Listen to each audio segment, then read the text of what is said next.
अरे अरे अरे ये कौन है?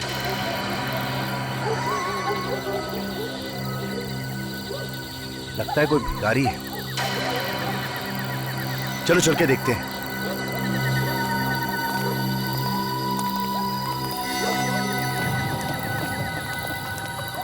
ये बेवड़ा, चल उठ, तेरा टाइम खत्म हो गया है, चल निकल यहाँ से। ठीक है, लुढ़क गया लगता है। अरे करना क्या है, सीआईडी को फोन करते हैं।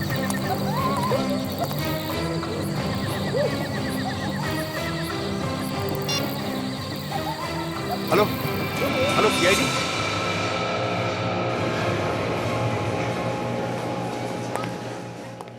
इस मोबाइल के बैटरी ने तो परेशान कर दिया है। पता नहीं ये बैटरी कहाँ मिलेगा।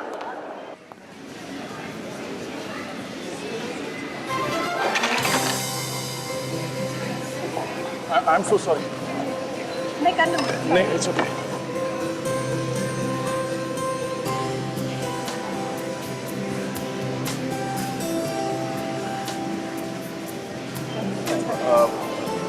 थैंक्स। आप ठीक तो है ना?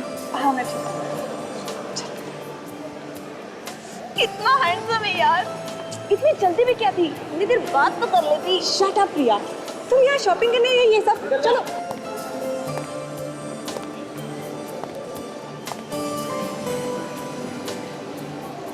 माय गॉड, मैं क्यों आया था यहाँ? ओह हाँ, फोन की बैटरी। शायद ये बैटरी ऊपर मिल जाए।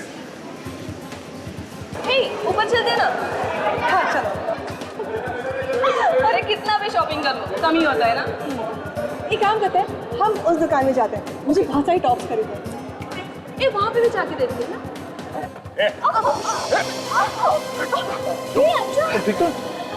अंशा कुछ हुआ तो नहीं? I'm fine. Okay? चलो अंशा क्या यार? I'm fine. अंशा बहुत दर्द हो रहा है। पैर में मोच आ गई है। चलिए आपको हॉस्पिटल लेके चलते हैं, किसी डॉक्टर को दिखाते हैं। चलो आइए। I'll manage. देखो चल। Excuse me. हाँ विजय। क्या? खून? जोर से लगा क्या? कहाँ पे? ओके, ठीक है मैं पहुँचता हूँ। ओह शिट, मोच आई शायद। अभिजीत, थोड़ी देर हो जाएगी आने में। मैं आके बताता हूँ तुमको, ठीक है? ओके। आप चलिए, मैं हॉस्पिटल लेके चलता हूँ आपको। ओके? Okay, we'll manage. देखिए आपके पैर को चोट लगी है, कुछ भी हो सकता है, डॉक्टर को दिखा देते हैं। चलिए मैं छोड़ देता हूँ हॉस्पिटल। संभाल के। आज 9 बजे दोस्तों के साथ फिल्म देखने का प्लान था। पर 9 तो बज गए। हाँ काजी, प्लान कैंसिल।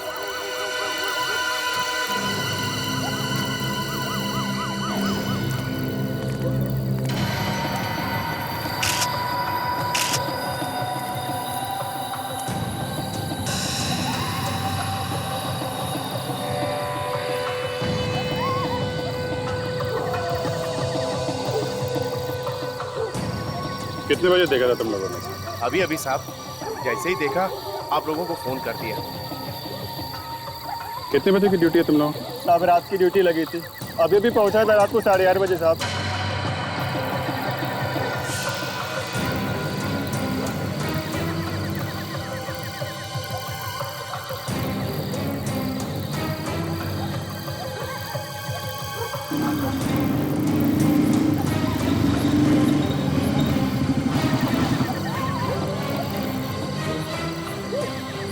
आगे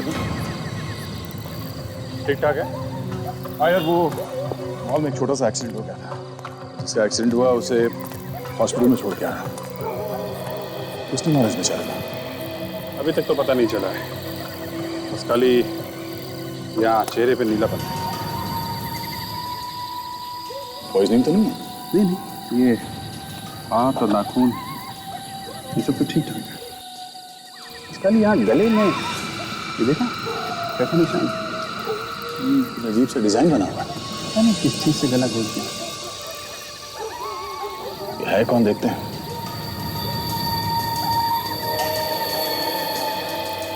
एक बात बता, तुम लोगों ने इस आदमी को यहाँ सोसाइटी के आसपास पहले कभी देखा? नहीं नहीं साहब।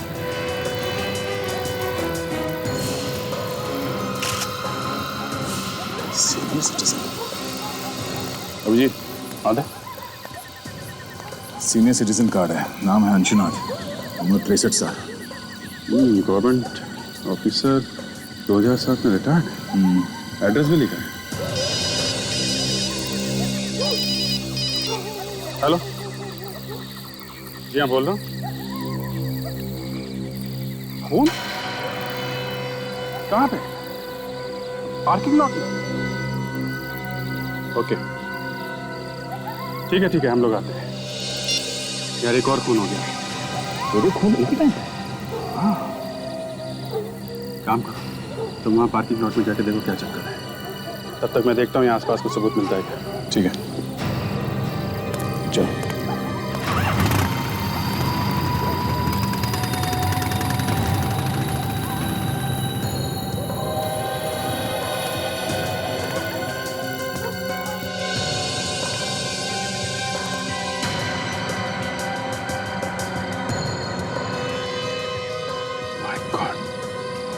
ये क्या चक्कर है?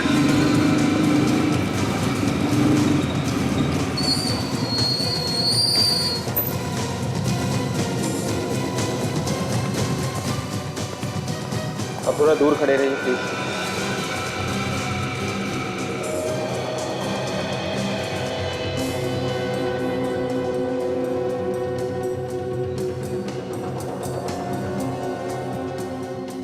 तुमने कब देखा इस लाश को? मैं नाइट की ड्यूटी करता हूँ सर। अभी जब राउंड लेने आया तो देखा यहाँ पे ये पड़ा हुआ। एक आदमी का खून हो गया और आपको पता भी नहीं चला। कुछ तो सुना होगा आपने, कुछ तो देखा होगा। मेरा यकीन कीजिए सर, ना कोई चीखा ना चिल्लाया, मुझे कैसे पता चलता?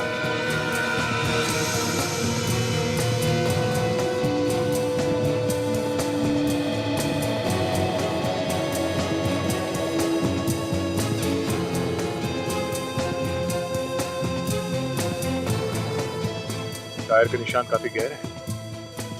ऐसे लगता है कोई यहाँ गाड़ी में छुप के बैठ के इस आदमी का इंतजार कर रहा था यहाँ आने का। इस पार्किंग लॉट में कोई सीसीटीवी कैमरा भी नहीं है। हाँ विवेक। यहाँ सिर पे, हाँ वैसे जरूर खूनी ने इसे पीछे से मारा होगा। मगर इसके पैर से काफी खून निकला है। जरा बॉडी पर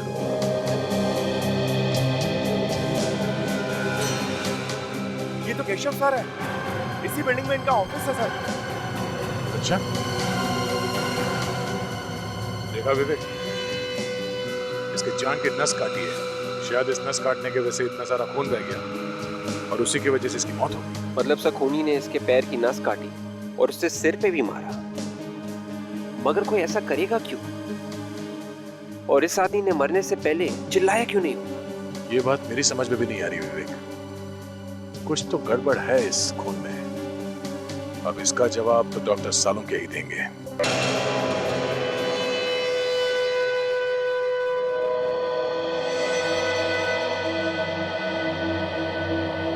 सालुंखे तू टेंशन में क्यों है? ये दो खून हुए इसलिए? अरे मुझे क्या टेंशन है भाई, मैं अपनी लैब में खड़ा हूँ।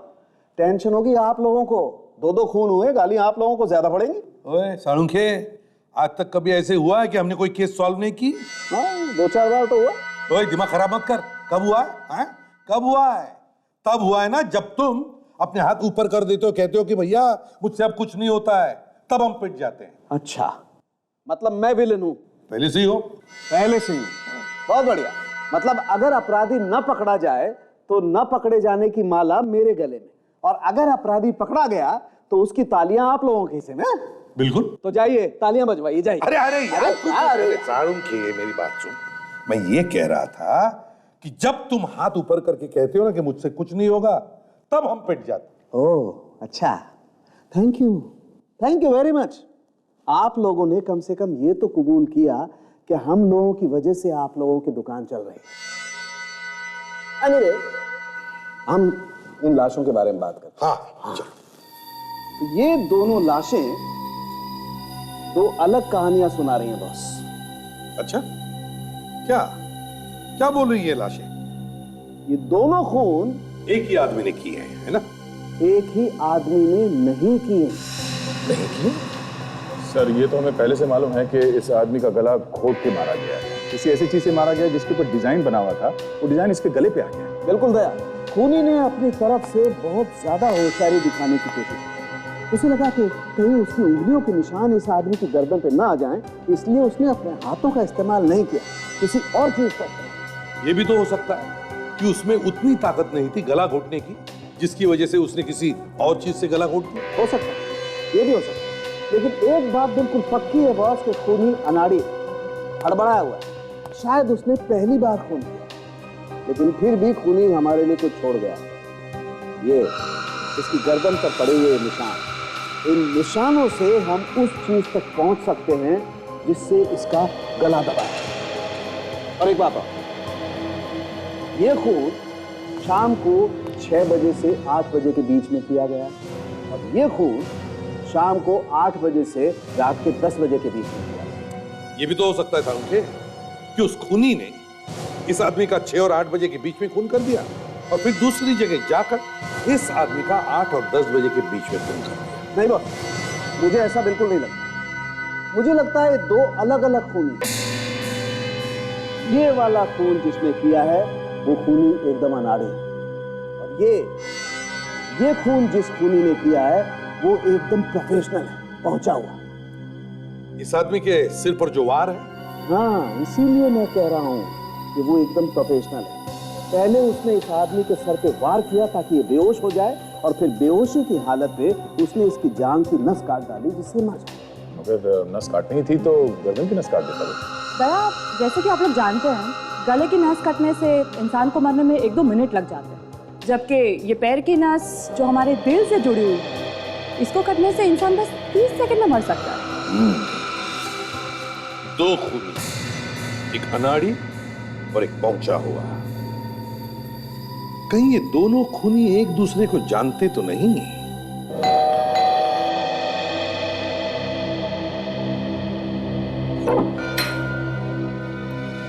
जी, हम लोग सीआईडी से और अंशुनाथ जी के खून के बारे में पूछताछ करनी। जी, मैं उनकी बेटी हूँ। आइए, अंदर आइए। Thank you. घर में और कौन कौन रहता है? ये मेरे पति रजत है। हम लोग मम्मी पापा के साथ ही रहते हैं। ओह, आपकी मम्मी कहाँ है? वो मंदिर गई है पापा के लिए हवन करने, बस अभी आती होगी। ये आपकी मम्मी हवन करवाने अकेली गई है? जी, एक्चुअली पापा इन्हें ज्यादा पसंद नहीं करते थे। मैंने उनके मर्जी के खिलाफ जाकर रजत जी से शादी की थी, इसीलिए मम्मी ने उनके आत्मा की शांति के लिए रजत को हर पूजा और हवन से दूर रहने के लिए कहा। तो इसीलिए अकेली गई है हवन करवाने के लिए?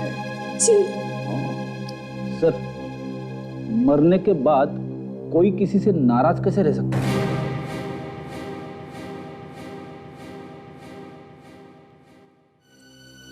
रजत जी, जरा बताइए, कल शाम को 6 और 8 बजे के बीच कहाँ थे आप? मैं? जी हाँ, आप कहाँ थे? लेकिन आप ये सब मुझसे क्यों पूछ रहे हैं? वो इसलिए क्योंकि इनकी पिताजी का, अंशुनाथ जी का खून हुआ है कल शाम 6 और 8 बजे के बीच। सर, आप मेरे पति पे शक कर रहे हैं, वो भी मेरे पापा के खून के इल्जाम में। वो इसलिए क्योंकि आप ही ने बताया था ना कि आपके पिताजी और इनकी बनती नहीं थी। पर सर, कोई बात नहीं बताया। अगर कातिल को पकड़ने में इन्हें इससे कोई भी मदद मिलती है तो पूछने दो इन्हें। सर, कल शाम को 6 और 8 के बीच में मैं अपने दोस्त के साथ एक बार में बैठा था। वहां का बिल शायद अभी भी मेरी बैंक में है, मैं लेके आता हूं। जल्दी।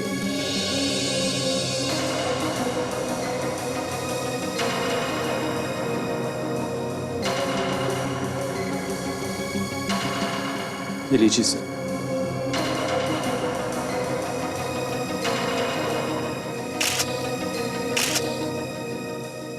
काजल, एक बात और है, शायद इससे आपको कुछ मदद मिले। बताइए। पापा ने काफी लोगों को पैसे उधार दे रखे थे और उनमें से कोई भी उन्हें पैसे लौटा नहीं रहा था। पापा इस बात को लेकर काफी परेशान थे। पैसे उधार दिए थे? किसे? कौन थे वो लोग, जानती हैं आप? वो सब पापा के पुराने दोस्त थे। वो किसी आश्रम में हर फ्राइडे की रात को मिलते थे।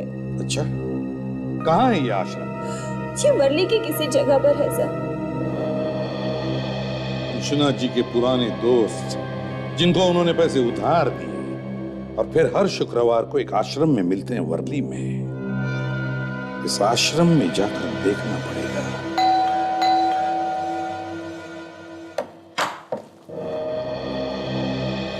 केशव का घर ये है? जी हाँ। हम लोग सीआईडी से। सीआईडी? आइए आइए अंदर। साहब, ये लोग सीआईडी से हैं, आप लोगों से मिलना चाहते हैं। जी कहिए।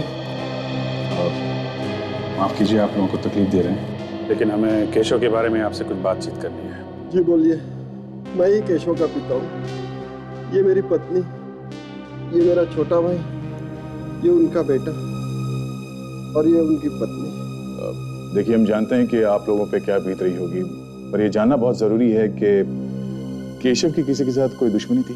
केशव की दुश्मनी हो ही नहीं सकती थी। सोने के जैसा दिल था उसका, किसी से कोई लड़ाई झगड़ा वगैरह कुछ नहीं था। दुश्मनी नहीं तो कोई ऐसा आदमी जिसके साथ उसकी बनती ना हो? मुझे तो ऐसा कोई आदमी याद ही नहीं आता जो केशव भैया को पसंद ना करता हो। हाँ बेटे, तुम्हें कैसे याद आए? बिरजू, एक मिनट आप रुकिए उधर। ये जो अभी आपने कहा कि आपको कैसे याद आएगा, ये क्यों कहा आपने? क्यों नहीं याद आएगा इनको? बस ऐसे ही बोल दिया था। नहीं, कोई तो कारण होगा। क्या बात क्या है? केशव जी का इनके साथ रोज किसी न किसी बात पे झगड़ा होता था।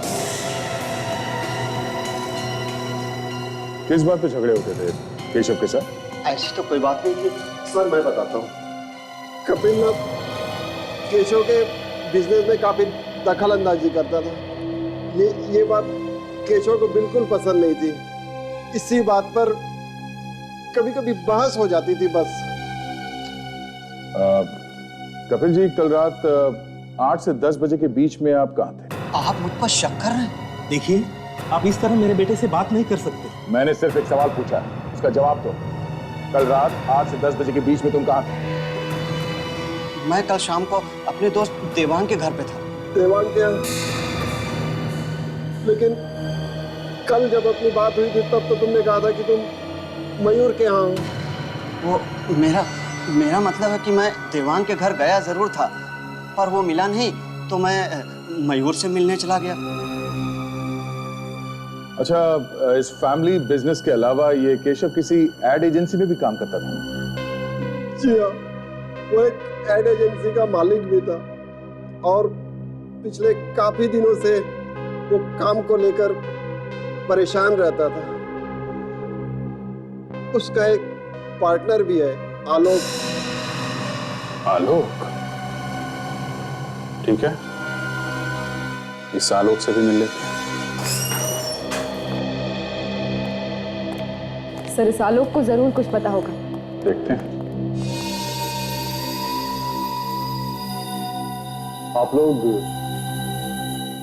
आप मिस्टर आलोक हैं? यस, आप लोग? हम लोग सीआईडी से हैं। आपको तो मालूम ही होगा कि केशव का खून हो गया है। जी हाँ, मुझे मालूम है। बस उसी सिलसिले में कुछ पूछताछ करनी है आपसे। It's such a shock. कल तक जो मेरी बगल वाली कुर्सी पर बैठा करता था, वो अचानक यकीन नहीं होता। केशव की खूनी को पकड़ने के लिए किसी भी तरह की मदद चाहिए, मैं करने को तैयार हूँ।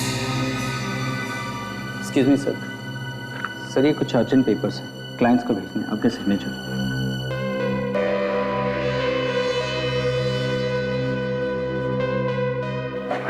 Thank you. आलोक जी, आप कल शाम 6 और 8 बजे के बीच में एग्जैक्टली कहाँ पे थे? मैं कल सीधा ऑफिस से जिम चला गया था। तकरीबन रात के 10 बजे तक मैं वहीं था।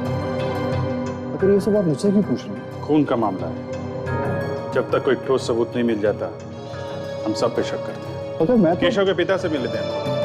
उन्होंने बताया कि पिछले कुछ दिनों से वो ऑफिस के काम को लेकर काफी परेशान है।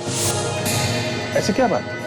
सर टेंशन किस बिजनेस में नहीं है, कोई छोटी मोटी होगी चीज, मुझे पता नहीं वो किस बात से परेशान है। ऐसे आपका जिम कहाँ है? अंधेरी में, मैं आपको कार्ड देता हूँ, आप चाहें तो वहां जाकर पता कर सकते हैं। खैर वो तो हम लोग पता लगा ही लेंगे। फिलहाल के लिए थैंक यू, जरूरत पड़ी तो आपको दोबारा परेशान करेंगे। जी जरूर।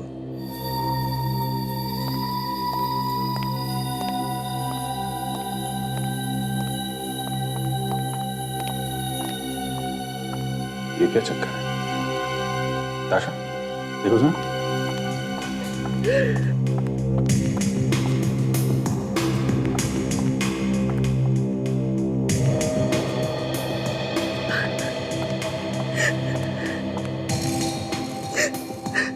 एक्सक्यूज मी,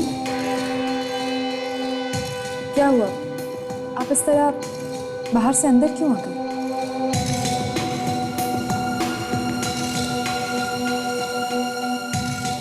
आप काफी परेशान लग रही हैं। देखिए, ऐसी कोई बात हो जो आपको बतानी है केशव के बारे में? केशव और मैं एक दूसरे से बहुत प्यार करते थे और बहुत जल्द हम लोग अपनी शादी की बात अपने घर वालों से करने जा रहे थे। I'm really sorry, लेकिन ऑफिस में कोई ऐसा हो जिस पर आपको शक हो, ऐसा कोई जिससे केशव का लड़ाई झगड़ा हुआ हो? केशव सिर्फ एक इंसान से हमेशा परेशान रहते थे और वो है ये आलोक। आलोक और उनकी सोच कभी नहीं मिलती थी। हर रोज किसी न किसी बात पर ये दोनों बहस करते रहते थे। लेकिन ये आलोक तो कह रहा था कि वो दोनों बहुत अच्छे दोस्त थे। झूठ बोल रहा है ये आलोक।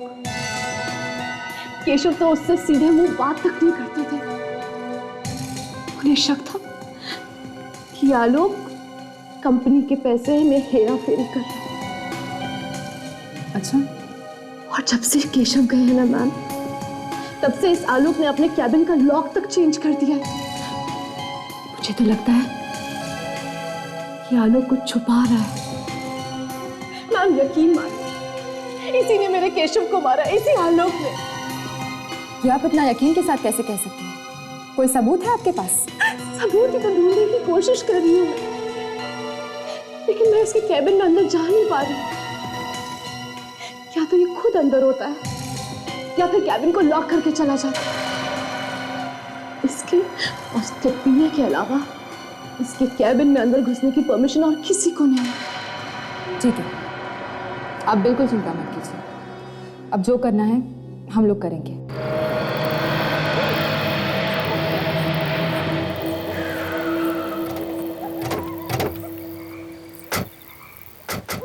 तो यही वो आश्रम है जहाँ अंशुनाथ जी अपने दोस्तों से मिलने हर शुक्रवार की शाम को आया करते थे। रुको रुको, ये आश्रम है। जूते पहन के जाओगे तो पाप लगेगा। हमें जूते उतार के अंदर जाना चाहिए। ठीक, चलो।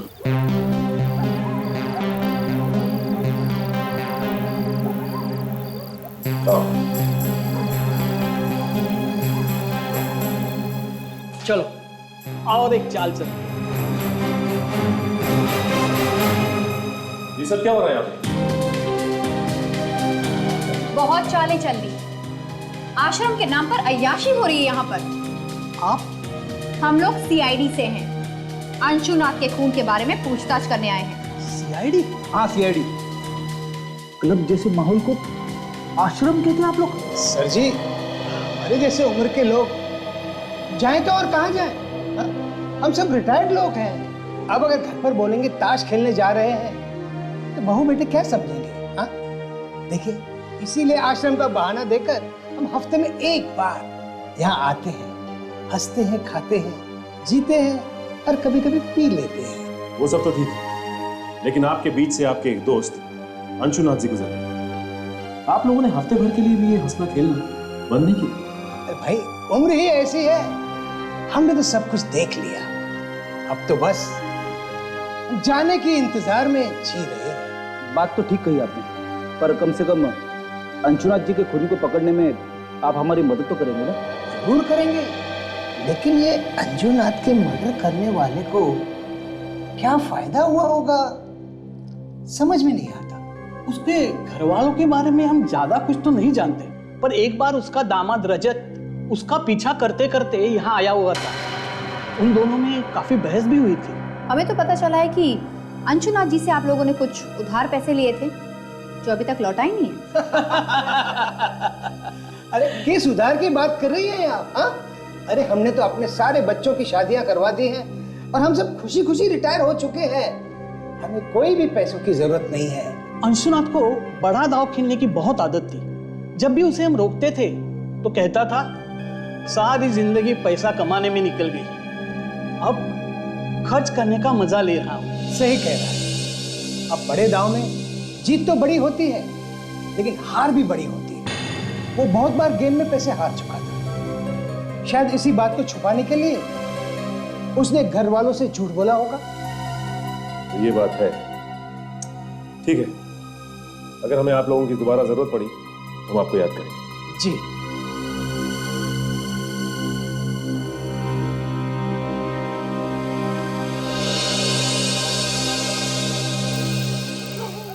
इस रजत को आश्रम की बात पता थी, इसने हमें घर पे क्यों नहीं बताया? हाँ, अगर पहले बता देता तो जूता उतारने की बेवकूफी ना करते। सब हो ना हो, ये रजत हमसे जरूर कुछ ना कुछ छुपा रहा है। रजत, ये रजत काफी टेढ़ा आदमी लगता है। संगीत बार में से पता चला है कि उस शाम को 6 बजे से लेकर 8 बजे के बीच ये रजत वहीं पर बैठ कर ड्रिंक कर रहा था। वहां पर एक बारटेंडर है सर, जिसका नाम है समीर। उसने कहा कि वही उसे ड्रिंक सर्व कर रहा था। ओह, 6 और 8 बजे के बीच रजत बार में ही था। अच्छा सर, हम लोग आलोक के जिम से आ रहे हैं। वहां पता चला कि जिस रात खून हुआ था आलोक 8 से 10 बजे के बीच जिम में ही था, उसके इंस्ट्रक्टर ने बताया है। काजल ने अभी बताया कि रजत उस रात 6 और 8 बजे के बीच संगीन बार में था, और अब तुम कह रहे हो कि आलोक उस रात 8 और 10 बजे के बीच जिम में था। बड़े अच्छे तरीके से बचाव किया इन दोनों ने अपने आप का। हाँ सर, एक बोल रहा है कि वो जिम में था 8 से 10 बजे के बीच में, और दूसरा बोल रहा है कि वो बार में बैठा था 6 से 8 के बीच में, और दोनों खून उसी समय। सर एक और बात है। क्या? जब हम लोग आलोक के ऑफिस गए थे तो वहां हमें केशव की गर्लफ्रेंड मिली थी, अनन्या, और अनन्या ने ताशा को बताया कि आलोक ने अपने ऑफिस में कुछ छुपाने की कोशिश की। केशव की गर्लफ्रेंड अनन्या ने बताया कि आलोक अपने ऑफिस के कैबिन में कुछ छुपाने की कोशिश कर रहा है। क्यों? और उसने ये भी बताया सर कि केशव की मौत के बाद आलोक ने कैबिन के ताले बदल दिए। उसके बाद कोई भी आ जा नहीं सकता सिवाय एक आदमी। कौन? कौन है वो? सर, आलोक का पीए, सिर्फ वही कैबिन में आ जा सकता है।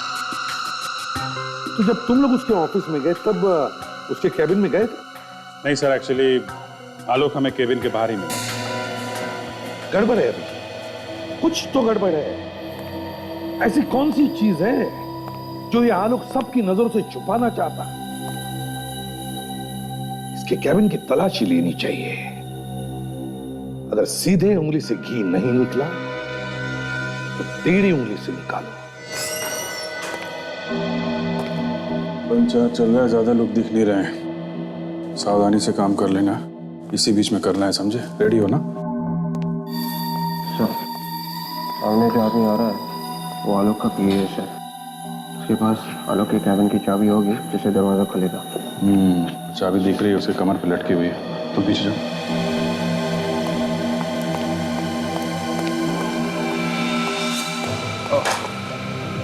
संभाल के लगी तो नहीं आपको? अरे आप तो वो आलोक जी के पीए हैं ना?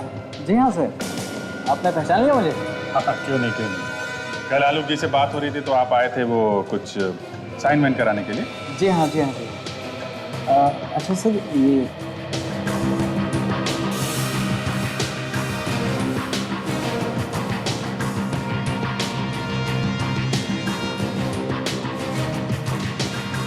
उन्होंने थोड़ी ना सोचा होगा कि पार्किंग लॉट में कोई बैठा हुआ है, उनका खून करने के लिए उनका इंतजार कर रहा है।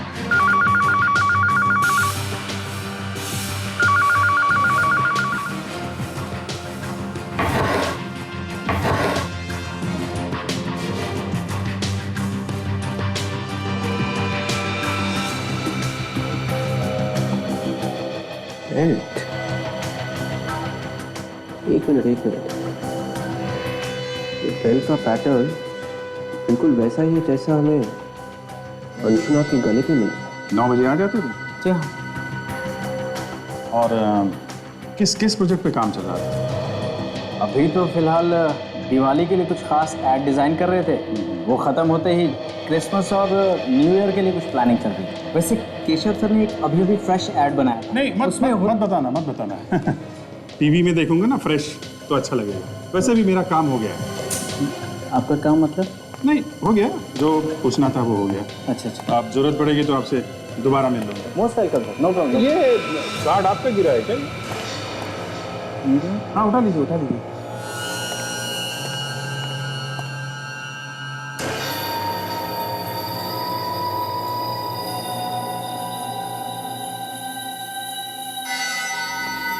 ये है वो बेल्ट जो आलोक सबकी नजरों से अपने कैबिन में छुपा के रख रहा था। और सर डॉक्टर सालोंके ने भी कंफर्म किया है कि ये वही बेल्ट है जिससे अंशुनाथ का खून हुआ है। ये वही बेल्ट है जिससे अंशुनाथ का खून किया गया। मगर ये बेल्ट आलोक के पास कैसे? अगर ये यहाँ पे था तो वो वहां पे था। हाँ, जो दिख रहा है वो है नहीं। इसने दिखाया कि वो वहां पे था और उसने दिखाया कि वो यहाँ पे था। सर ये यहाँ पे था और वो वहां पे था, ये सब सचिन, ये जो केस है इसे यहाँ वहां किया गया है। अभिजीत, क्या जानबूझ के किया गया या फिर अपने आप हुआ है? सर, खूनी ने किया है तो जानबूझ के ही किया है। जो दिख रहा है वो है नहीं, जो नहीं दिख रहा है वो है। हाँ, तो तुम समझ गए मैं क्या कहना चाहता हूं। बस अब वक्त बर्बाद मत करो और फटाफट जाके पकड़ लो उसे जिसने भी ये किया है। तुम भी साथ में जाओ। अब सर, वो मैं उससे पहले थोड़ी देर के लिए हॉस्पिटल जाना चाहता हूँ। किससे मिलना है सर? जरूरी काम है। हॉस्पिटल? ये केस के बीच में हॉस्पिटल कहां से आया? कुछ नहीं सर, कोई है जिसे दया ने अपनी जान पे खेल के बचाया। जान पे खेल के? कोई जान मान पे खेल के नहीं बचाया सर। वो लड़की सीढ़ियों से गिर रही थी तो मैंने उसे पकड़ लिया था। पकड़ लिया मतलब बचा लिया। बचाया तो है ना? हाँ। कोई लड़की गिरी थी क्या? नहीं तो फिर तय जाओ, तुम जल्दी से हॉस्पिटल जाओ, मगर जल्दी आना। अच्छा, मैं भी चलूं? चलिए।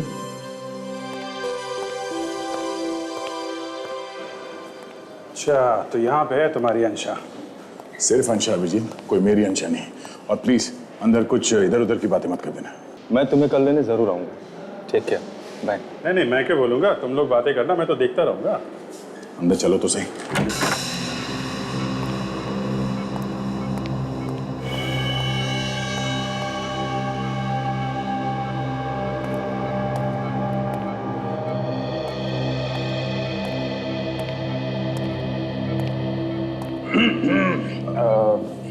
मैं अभिजीत हूँ। Sorry Abhijit, my friend. कैसे हैं आप? दर्द अभी कम है, पर पैर मुड़ने की वजह से मुझे मोह चाहिए। But I will be fine. कल तक मुझे हॉस्पिटल से डिस्चार्ज भी मिल जाएगा। अच्छा, वेरी गुड। वो डॉक्टर ने एक्सरे वगैरह देख लिया ना? He is fine with it. I will be fine. Okay.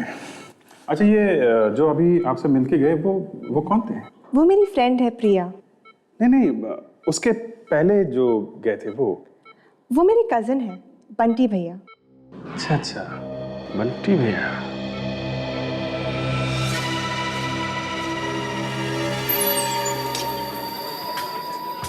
वो रहा समीर वही बार्टेंडर है जिससे हम उसे मिले थे। उस रात जब रजत यहाँ आया था और अंशुनाथ का खून हुआ था, समीर ही यहाँ। अरे मैडम आप? समीर, हमें तुमसे कुछ पूछना है। मैडम, रजत के बारे में जो कुछ भी मुझे मालूम था वो सब कुछ मैंने आपको बता दिया। नहीं, रजत नहीं, ये फोटो देखिए, आपने इस आदमी को पहले कभी देखा है? ये तो हमारे रेगुलर कस्टमर है और कुछ ही दिनों से यहाँ पर आने लगे। कुछ ही दिनों से मतलब कब से? करीब 1 महीने पहले हमारे इसी बार के आगे उनकी कार खराब हो गई थी। सब मैकेनिक आने तक यहीं पर आके बैठे थे, तब से हर रोज आना जाना है उनका। ओके, अच्छा याद करके बताइए, वो आदमी रजत को जानता था? कभी बात करते हुए देखा आपने दोनों को? सर बात करते हुए क्या, दोनों अच्छे दोस्त लगते थे और 3-3, 4-4 घंटों तक यहीं पर बातें करते रहते थे। Sameer, thank you very much. ACP sir को फोन करके बताइए।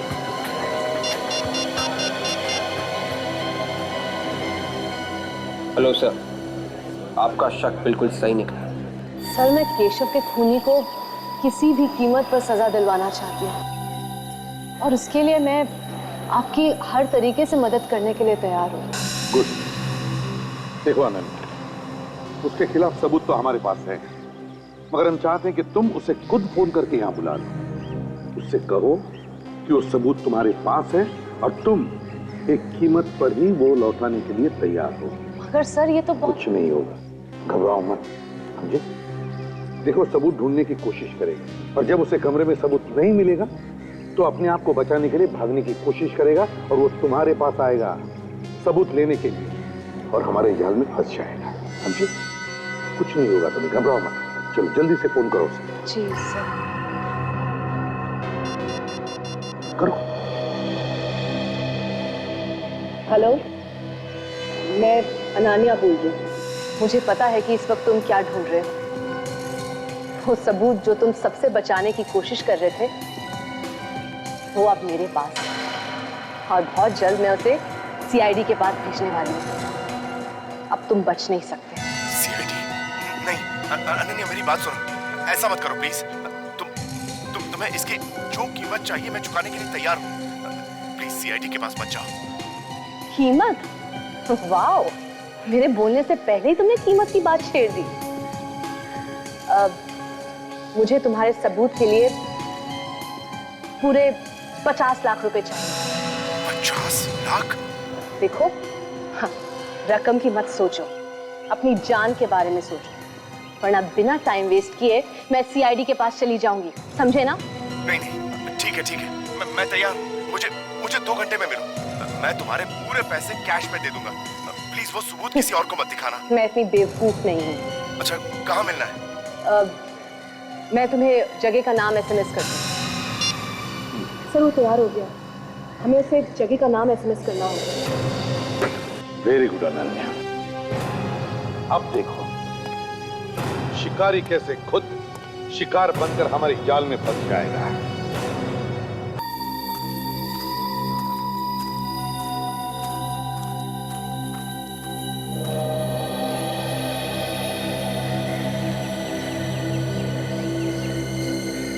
तेरे पैसे लाए हो?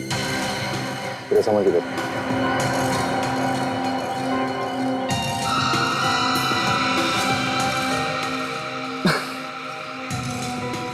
जितना मैंने तुम्हारे बारे में सोचा था, तुम उससे बहुत आगे निकली। केशव से बहुत प्यार करती थी ना तुम, उसी के खून का सबूत बेचने आ गई। वाह रे दुनिया। देखो, मैं यहाँ पर तुम्हारी बकवास सुनने नहीं। कल तक मेरे साथ केशव था, मेरे पास सब कुछ था, लेकिन आज जब वो नहीं है तो मुझे भी तो अपने कल के बारे में सोचना पड़ेगा ही ना। 50 लाख देने वाली हो ना तुम मुझे? हाँ, मगर उसमें थोड़ी सी प्रॉब्लम है। मजबूरी? ये कौन सा नया ड्रामा है?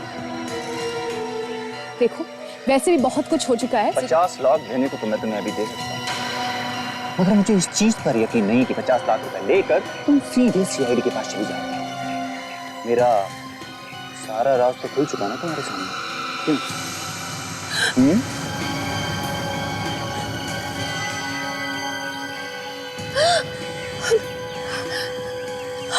हमें बर्बाद करने निकली थी? हाँ? धमकी देती है हमें? Very wrong. तुम लोगों ने केशव को तो खत्म कर ही दिया, अब मुझे मारना चाहते हो? ठीक है, मारो मुझे, मारो गोली। शूटर। गन फेंक दो। ए, तुम दोनों का खेल खत्म हो चुका है, सरेंडर कर दो। अब नीचे, अब नीचे।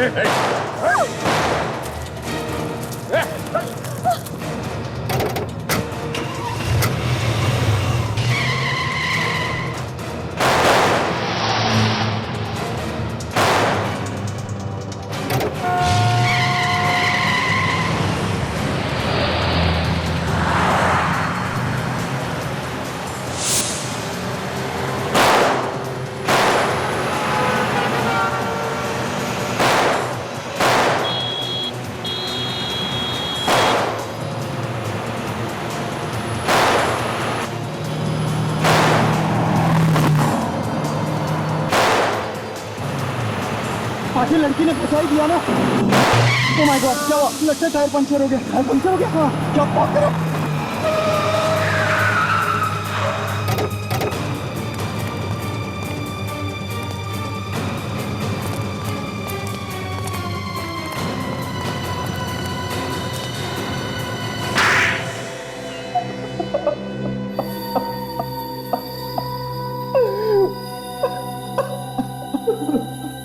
केशव और अंशुनाथ, जिन दो लोगों का खून तुम लोगों ने किया, उनकी लाशें डॉक्टर साळुंखे को कुछ कहानी सुना रही थी। वो कहानी अब हम तुम्हारे मुंह से सुनना चाहते हैं।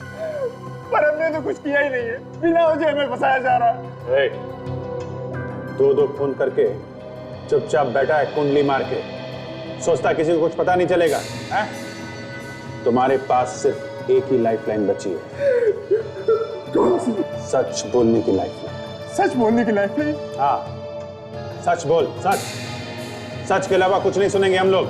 मगर मेरी तो कोई गलती नहीं है। चुप, कुछ बोलना मत रजत। मैं और नहीं झेल सकता, मुझसे अब कुछ नहीं होगा। मुंह खोलोगे तो मारे जाओगे। ये क्या बोलेगा? इसके पास तो एक भी लाइफलाइन नहीं बची है। मैं सब कुछ भूल गया हूँ, मुझे कुछ याद नहीं है। हो, बेचारा सब कुछ भूल गया है। चलो हम तुम्हें याद दिलाते हैं। दया, जरा दिलाओ याद इसे।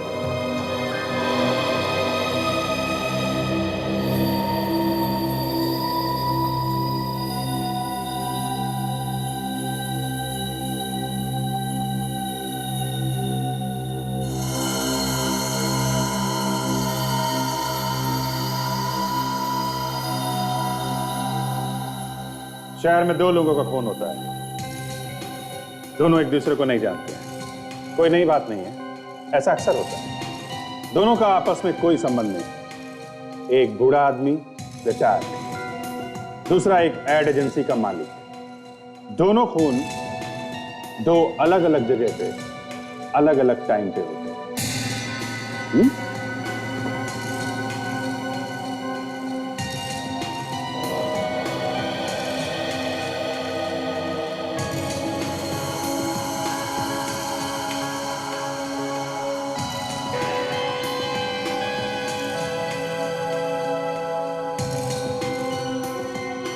और शक दो लोगों पे जाता है। रजत, जिसे बिल्कुल पसंद नहीं है कि अंशुनाथ पैसा उड़ाता है। आलोक कंपनी में से पैसों की चोरी करता है और इसलिए केशव उस पे केस करने वाला था। मतलब ये दोनों खून पैसों के लिए हुए।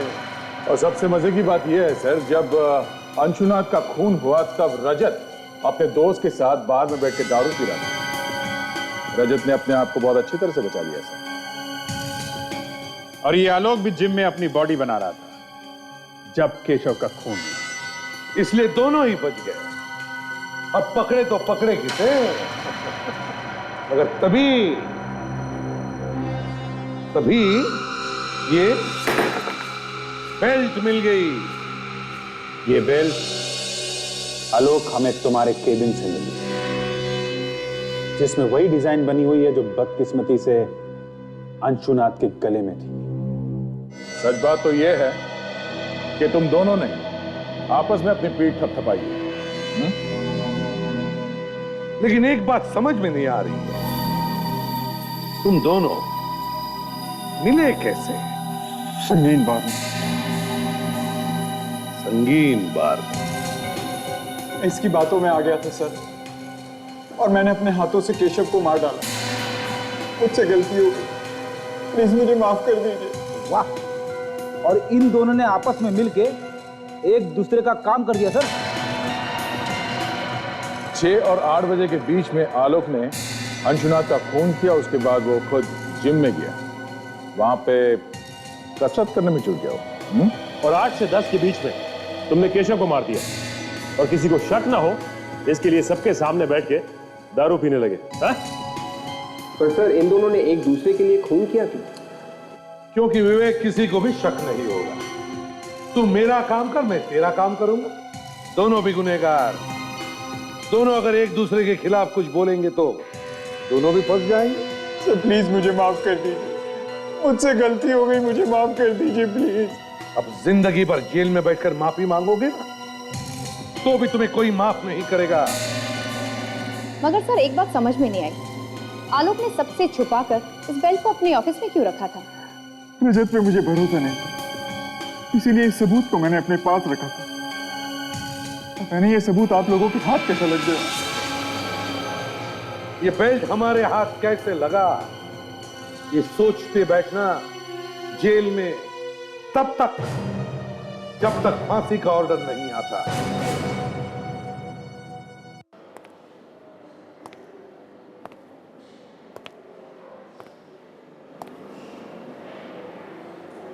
क्या हो गया? जी मेरी समझ में नहीं आ रहा है कि मैं क्या करूं और कैसे करूं। क्या समझ में नहीं आ रहा है? किसकी बात कर रहे हो? उसी की बात कर रहा हूं यार, और किसकी बात करूंगा। ये हंशा में ऐसा कुछ है, पता नहीं, बार बार उसी का ख्याल आता है दिमाग में। ऐसा लगता है कि मुझे उसके बारे में और भी जानना चाहिए। 2-3 बार मिलने में ही ऐसा लगने लगा है? हाँ यार, मेरी समझ में भी नहीं आ रहा कि इतनी जल्दी ऐसे कैसे हो गया। जब देखो दिमाग में उसी का ख्याल रहता है। कोई एक अजीब सा कनेक्शन है उसके साथ में। मुझे लगता है कि सिर्फ तुम्हें लगता है या उसे भी ऐसा महसूस हो रहा है? पता नहीं यार। अब जी तुम्हें तो मालूम ही है कि मेरे साथ क्या क्या हो चुका है। अब तो डर सा लगने लगा है कि कोई गलती ना हो जाए मुझसे। तुम्हें लगता है कि तुम फिर से चक्करों में ना फंस जाओ? है पता नहीं। धीरे, एकदम से धीरे। दर्द हो रहा है ना? हाँ। हाय। हाय। क्या कहा डॉक्टर ने? 1 हफ्ते में एकदम ठीक हो जाऊंगी, बिल्कुल पहले जैसे। बस तब तक चलना फिरना थोड़ा कम करना पड़ेगा। ये तो अच्छी बात है, तुम्हें रेस्ट की जरूरत है। You should take rest and take care also. I will drop you. संभाल के प्लीज।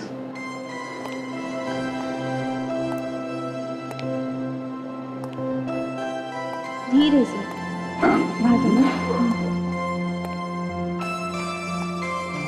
बहुत ज्यादा दर्द हो रहा है? नहीं, हल्का हल्का।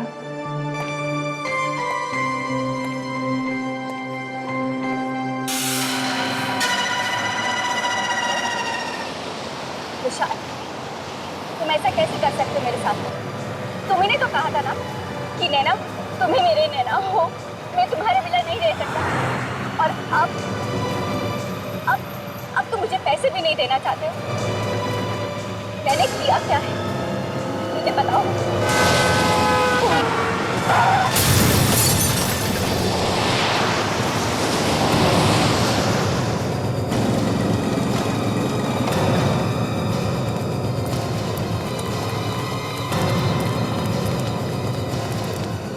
सांसें चल रही हैं, चलो हॉस्पिटल ले चलो।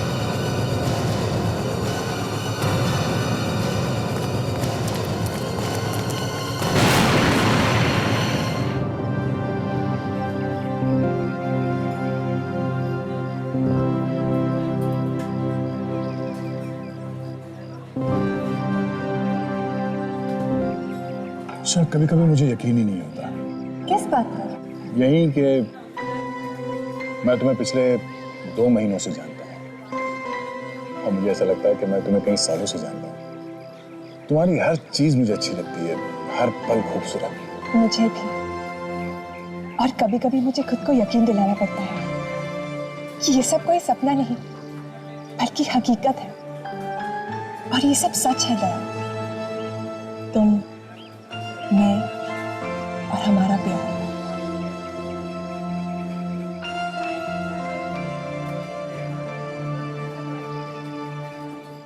ऐसे क्या देख रहे हो? कुछ नहीं, ऐसे ही। अच्छा, मेरी जिंदगी में पहले जो कुछ भी हुआ है उसके बाद मुझे इस प्यार शब्द से डर लगने लगा था। तुम्हारे आने के बाद प्यार पे विश्वास होने लगा है।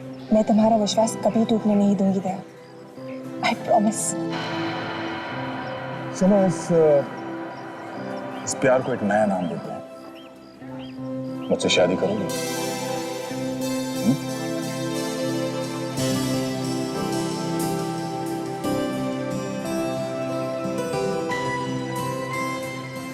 सच? बिल ले आना। दया, मैं तुम्हें कुछ बताना चाहती हूँ। क्या हुआ? क्या बात है? बोलो। वो एक्चुअली मैं एक मिनट, 1 सेकंड। हाँ सर। ओह, हाँ सर, मैं पास में ही हूँ। मैं अभी पहुंचा सर। ठीक है सर। सर ब्यूरो में ही ना? ठीक है सर। ओके ओके सर, या बाय।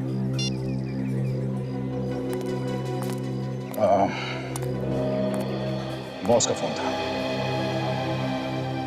दया, वो जो मुझे बात बतानी थी ना। सॉरी यार, मुझे जाना होगा। मैं जैसे ही फ्री होता हूँ मैं तुम्हें फोन करता हूँ, तब बात करेंगे, है ना? दया प्लीज मेरी बात समझने की कोशिश करो। बाद में बोलता हूँ ना, हम बात करेंगे। नहीं दया, दया। ये क्या मजाक? आपके हॉस्पिटल से हमें फोन आया कि मेरी पत्नी का एक्सीडेंट हो गया है और वो इस वार्ड में एडमिट है। जी, मैंने फोन किया। डॉक्टर साहब, आपने भी गलत नंबर पर फोन क्यों कर दिया? आप उसके विशाली हैं? ये विशाली और हम उसके बाबा। आपने हमें फोन किया और आपने हमारी पूरी बात ही नहीं सुनी। क्यों किया ऐसा मजाक आपने? सर, हम कोई मजाक नहीं करते और नहीं किसी को परेशान करना हमें अच्छा लगता है। आपकी बहू हमारे हॉस्पिटल में एडमिट है, ऐसे में हम आपको बुलाएंगे नहीं तो और क्या करेंगे? आखिर परिवार वालों को तो बुलाना पड़ता है ना।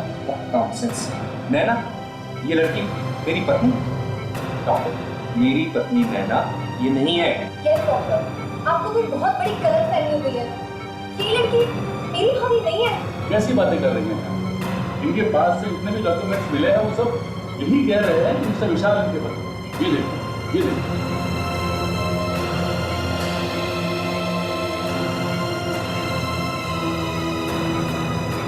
कौन हो तुम? और क्या है ये सब? डॉक्टर, मेरी पत्नी नैना 1 महीना पहले मर चुकी है। ये लड़की झूठी है, ये सब बकवास है। ये देखिए, ये थी मेरी पत्नी, ये है नैना। ये मेरे पति नहीं है। मैं नैना हूँ या नहीं? मुझे कुछ याद नहीं है। नाटक बंद कर। जबरदस्ती क्यों घुसी चली आ रही है हमारे परिवार में? मिस्टर विशाल, ये आईसीयू है, आपका ड्राइंग रूम नहीं। और रही बात उनसे सवाल पूछने की, तो ये आपके किसी भी सवाल का जवाब नहीं दे सकती क्योंकि इनकी यादाश्त चली गई। क्या? जी, और जितने भी डॉक्यूमेंट्स हैं वो सब यही कह रहे हैं कि मिस्टर विशाल इनके पास। समझा? माँ, ये डॉक्टर भी इस समय मिला हुआ, जबरदस्ती हमें फंसाया जा रहा है। मिस्टर विशाल, अगर आप इस तरह की बातें मुझसे ना ही करें तो ज्यादा अच्छा है। मेरा ना तो इनसे ना आपसे कोई लेना देना है। और रही बात सच की, तो उसका फैसला ना तो आप कर सकते हैं और नहीं मैं। मुझे लगता है कि उन्हें मुझे बुलाना ही पड़ेगा। उन्हें किन्हें? आप किसकी बात कर रहे हैं? उन्हें ही, जिनके सामने कोई सच छिपा नहीं सकता। सीआईडी।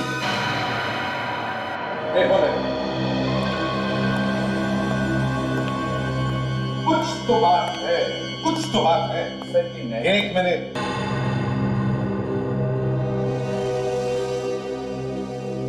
तुम नैना हो?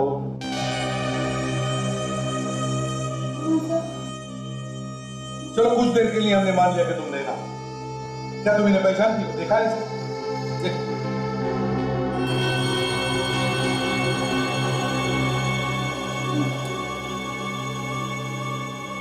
ध्यान से देखूंगी तो याद आ जाएगा। तुम मुझे ध्यान से देखोगी तो भी नहीं पहचान पाओगी, क्योंकि तुमने मुझे पहले कभी देखा ही नहीं है। तुम मेरी नैना नहीं हो। मैंने देखा है।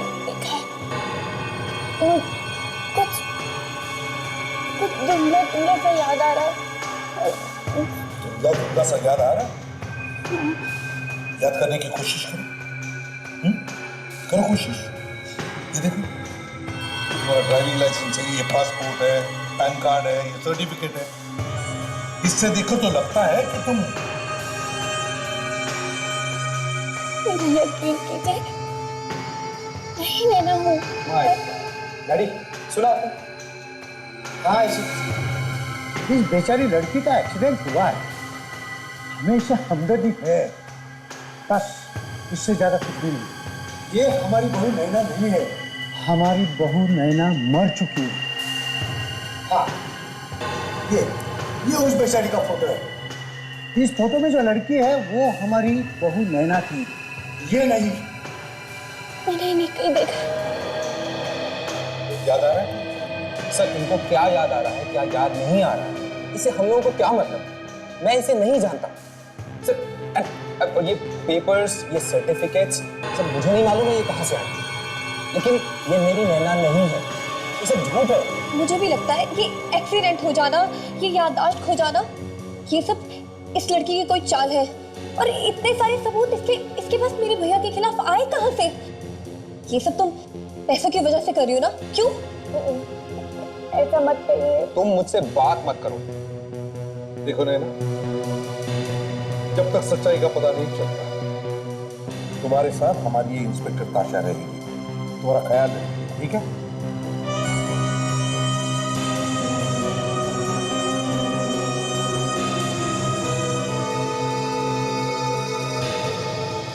देखो विशाल, तुम्हारे ये जो पेपर्स हैं और नैना के पेपर्स, ये सब लगते तो असली हैं। और तुम जो कह रहे हो अगर सब सच है तो तुम लोगों को घबराने की कोई जरूरत नहीं। मगर अगर उसमें से एक भी बात झूठ या गलत निकली तो फिर याद रखना। सर, मैं आपको अपने सारे रिश्तेदारों से मिलवा सकता हूँ। वो लोग जानते हैं कि असली नैना मर चुकी है। ठीक है, बुलवाओ उन्हें जल्दी से, हम भी देखें क्या कहते हैं मुझे। ठीक है सर। इसे मेरे बारे में कुछ मत बताना। नहीं बताऊंगा। आइए। हाय नैना, कैसी हो? ये है मेरी फ्रेंड सुनिधि। हेलो।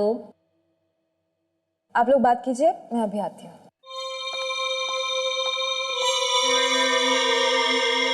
तो नैना, कहाँ से हो तुम? यहीं से हूँ। मैं हमेशा से यहीं पे रही हूँ। अच्छा, पर ताशा तो कह रही थी तुम अमेरिका से हो। ऐसा था उसने? ऐसा ही होगा। अच्छा, ये बताओ, क्या 2 दिन पहले तुम्हारे गाड़ी का एक्सीडेंट हुआ था?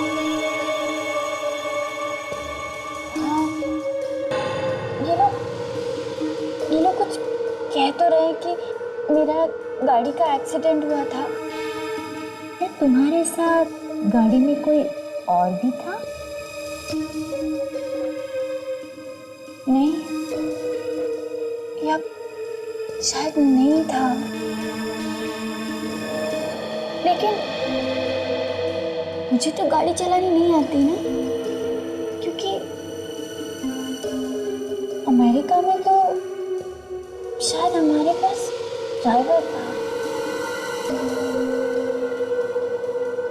ठीक है, तुम आराम करो, मैं अभी ताशा की मदद करके आती हूँ।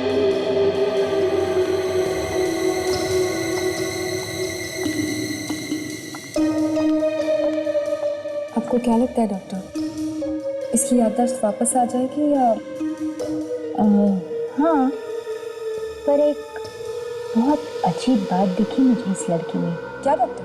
कुछ चीजें ये उस नैना की तरह बोलती है जो अमेरिका में रहती है, और कुछ चीजें ये उस नैना की तरह बोलती है जो यहाँ रहती है, जो कभी अमेरिका गई नहीं। ऐसा कैसे हो सकता है डॉक्टर? एक ही इंसान में दो अलग अलग लोग कैसे? मानो या ना मानो, पर ये ऐसा ही है ताशा। ये सब कुछ वो चाह कर नहीं कर रही है। कुछ लोगों में एक बहुत सीरियस बीमारी होती है जिसे हम मल्टीपल पर्सनालिटी डिसऑर्डर कहते हैं। एक ही शरीर में दो दो लोग रहते हैं, पर लगता है इस केस में ऐसा नहीं है। ऐसा नहीं है? तो फिर ये दो अलग अलग लोगों की तरह क्यों बात करते हैं? इस बात का एक्सीडेंट से कुछ लेना देना है। इसका दिमाग दो लोगों की तरह सोच रहा है। तो क्या ऐसे हो सकता है कि ये लड़की नैना हो ही नहीं? कुछ भी हो सकता है, अभी दावे के साथ कह पाना मुश्किल है, पर एक तरीका है जिससे हम इसकी याददाश्त वापस ले सकते। क्या तरीका? बता दो। वाकई नैना अपनी याददाश्त खो बैठी है या फिर ढोंग कर रही है? समझ में नहीं आ रहा। सर, विशाल की पहली बीवी नैना जो मर चुकी है, उसको कोई जानता भी नहीं सर, ना तो उसका कोई रिश्तेदार है, वो तो अकेली है ना। मेरी अच्छा है आप नहीं है, नहीं तो कहता कि विशाल ने किसी आत्मा के साथ शादी की। सर मुझे तो लगता है कि सच्चाई क्या है ये विशाल को मालूम है, उसी के मुंह से उगलवाना पड़ेगा सर। हाँ, जो नैना सामने बैठी थी उसे ये विशाल कह रहा है कि ये मेरी पत्नी नहीं, और तो और जीती जागती नैना अपनी याददाश्त खो बैठी है। और ये पहली पत्नी नैना जो मर चुकी है, उसकी ना कोई रिश्तेदार है और ना उसके बारे में कोई जानता है।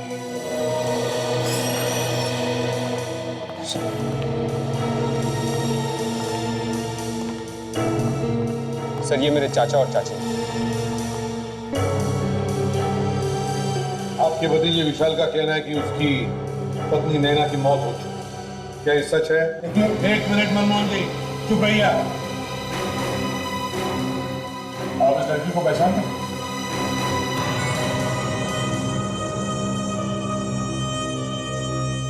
इसे मैंने पहले कभी नहीं देखा। सर, विशाल जो कुछ भी कह रहा है वो सब सच है। इसने अपने माता पिता के मर्जी के बिना अमेरिका में ही नैना से शादी कर ली थी। हमने इनके शादी के फोटोग्राफ्स भी देखे हुए हैं।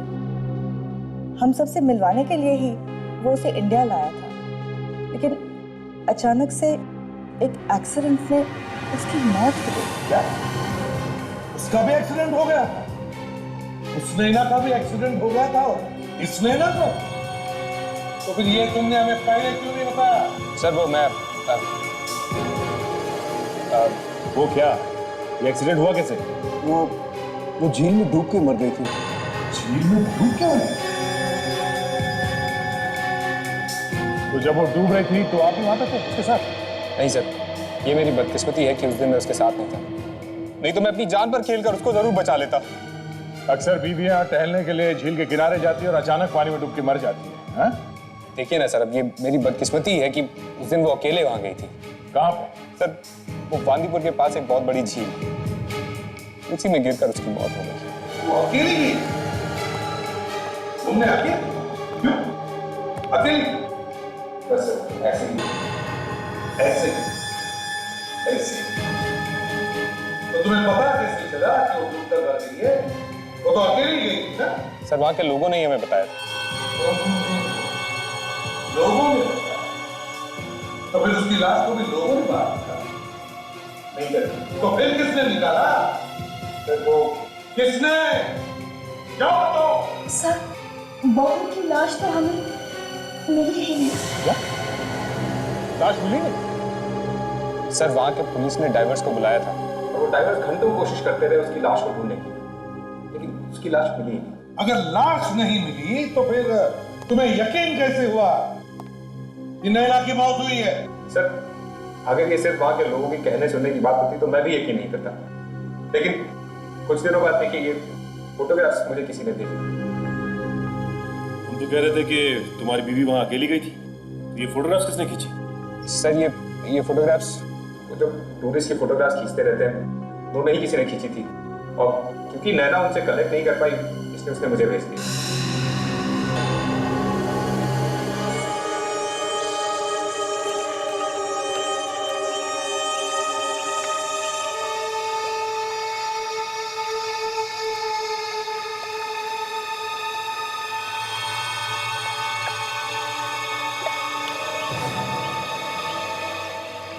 सुनो, पानी में बिल्कुल नीचे जाओ, अंदर, और अच्छी तरह से देखो।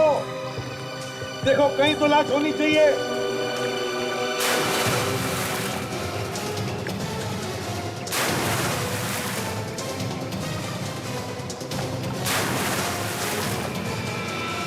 सर, तो आपको क्या लगता है कि कितने दिनों बाद ही मेरी पत्नी की लाश मिल जाएगी? देखो विशाल, दुनिया में ऐसी कोई चीज नहीं है जो ऐसे ही गायब हो जाती है बिना किसी वजह। अगर नैना की लाश पानी के अंदर है तो जरूर सर अंदर एक लाश है? बेलों में फंसी हुई है। आराम से निकालो, बेलों को काटो और निकालो संभाल के। और सुनो, लाश को कुछ होना नहीं चाहिए।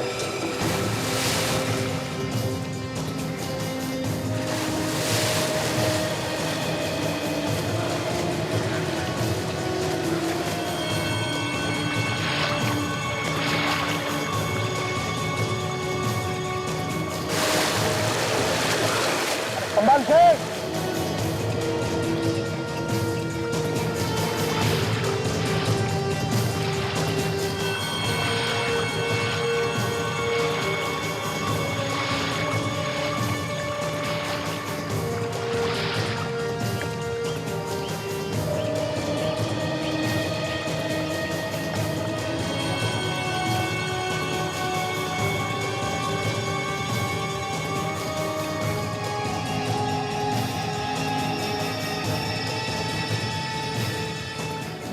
क्या ये मेरी नैना है? देखो ईशा, जहां तक मुझे लगता है तुम्हारी पत्नी नैना ही है। मैं तो सोचता था सीआईडी की टीम जमीन में से लाश को निकाला, इस बार तो पानी में से निकाला।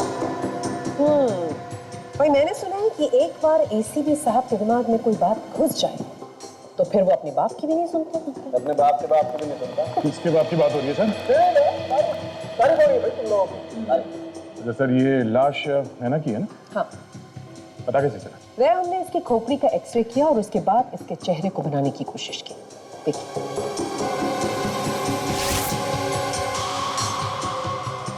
देखा चेहरा है ना नैना जैसा। लेकिन एक बात पक्की है, इस नैना का खून हुआ है। देखो, मुझे लगता है इस नैना की गर्दन को किसी ने बहुत जबरदस्त तरीके से तोड़ा है। सर, किसी ने इस बेचारी की गर्दन तोड़ के पानी में फेंका है या पानी के अंदर जाके इसकी गर्दन तोड़ी? यार इतना बताना तो अब मुश्किल है। लाश बुरी तरह से गल चुकी है। मुझे लगता है कम से कम 1 महीना तो हो गया इसकी मौत। चलो एक बात तो पता चलिए कि विशाल सच बोल रहा है। नैना की मौत वाकई में पानी में डूबने से हुई। एक और बात, अगर ये नैना है तो फिर वो कौन है जिसका एक्सीडेंट हुआ? तो इसे देख के तो लगता है कि ये कोई रिपोर्ट लिखवाने आया है। ये नैना को ढूंढने आया है। ये तो मिस्टर सुनील। जी सर, मैं सुनील। पेपर में ये ऐड देखकर थोड़ा घबरा गया था। क्या हुआ नैना को? वो ठीक तो है ना? क्यों? तुमने ये ऐड ठीक से पढ़ा नहीं क्या? नैना का एक्सीडेंट हुआ था और उसमें उसकी याददाश्त चली गई थी। तो हम उसके परिवार वालों को, उसके घर वालों को ढूंढने की कोशिश करें ताकि वो सही सलामत उनके पास पहुंच जाए। परिवार का पता लगाना? हाँ। क्यों? मतलब विशाल नहीं आया था? अब मुझे तो लगा कि मेरे यहाँ आने से पहले ही ये ऐड देखकर विशाल खुद अपनी पत्नी को यहाँ से ले जाएगा। विशाल? हाँ, नैना का पति। विशाल नैना का पति है? जी। तुम जानते हो विशाल? मेरा मतलब है तुम इन दोनों को जानते हो? हाँ सर, ये दोनों ठीक तो है ना? मैं इन दोनों से मिला जरूर हूं, पर इनके बारे में ज्यादा जानता नहीं। मिले थे? कहाँ मिले थे? अभी कुछ हफ्तों पहले मैं एक रिसोर्ट में ठहरा था। ये दोनों भी वहीं रुके, वहीं मिला था इनसे। हमें अभी भी पता चला है कि जिस नैना को विशाल अपनी पत्नी मानता है वो मर चुकी है, और तुम कह रहे हो कि ये लड़की विशाल की पत्नी है। तुम्हें पक्का यकीन है कि तुमने इसी लड़की को विशाल के साथ देखा था वहां पर? हाँ सर, मुझे पूरा यकीन है। हम लोग रिसोर्ट में कई बार मिले थे, और सर मेरी आंखें किसी को पहचानने में धोखा नहीं खाती। यही लड़की नैना है, विशाल की पत्नी। अच्छा काजल, जरा नैना को लेकर आ।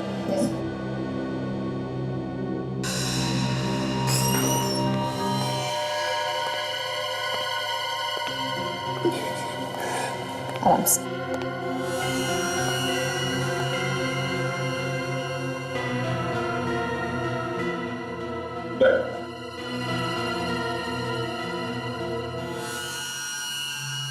मिसेस नैना, आपने मुझे पहचाना? मैं सुनील। अभी हम पिछले महीने रिसोर्ट में मिले थे, व्हाइट लिली रिसोर्ट। क्या हालत हो गई बेचारी की। देखिए सर, मेरा विश्वास कीजिए, यही नैना है, विशाल की पत्नी। मैं इन्हीं से मिला था। पिछले महीने मिले थे इनके साथ उस रिसोर्ट में, उसी दौरान जब उस लड़की की मौत हुई थी। अच्छा, क्या नाम बताया तुमने उस रिसोर्ट का? सर, व्हाइट लिली रिसोर्ट, यही शहर के करीब है, हाईवे के पास। व्हाइट लिली रिसोर्ट, ठीक है। अगर हमें जरूरत पड़े तो हम तुम्हें फिर से बुला लेंगे। थैंक यू वेरी मच, आप जा सकते हो। विवेक, जरा इनका लैंडलाइन नंबर और सेल फोन नंबर ले लेना। अच्छा, थैंक यू जी। दया, अगर ये सुनील इतने विश्वास के साथ कह रहा है कि वो इन दोनों को उस रिसोर्ट में मिला था, तो उसमें कुछ तो सच होगा ही। कुछ तो सच होना चाहिए। सर, पूरा केस घूम घाम के वापस वहीं पे आ गया जहां से शुरू हुआ था।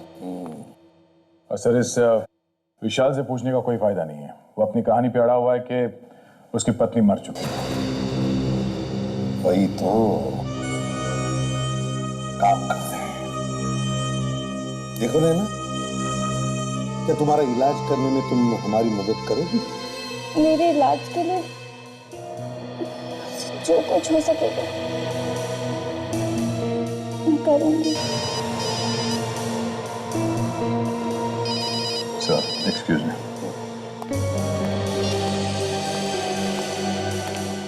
हाँ जी, हाँ, मैं यहाँ ब्यूरो में हूँ। कहाँ आना पड़ेगा?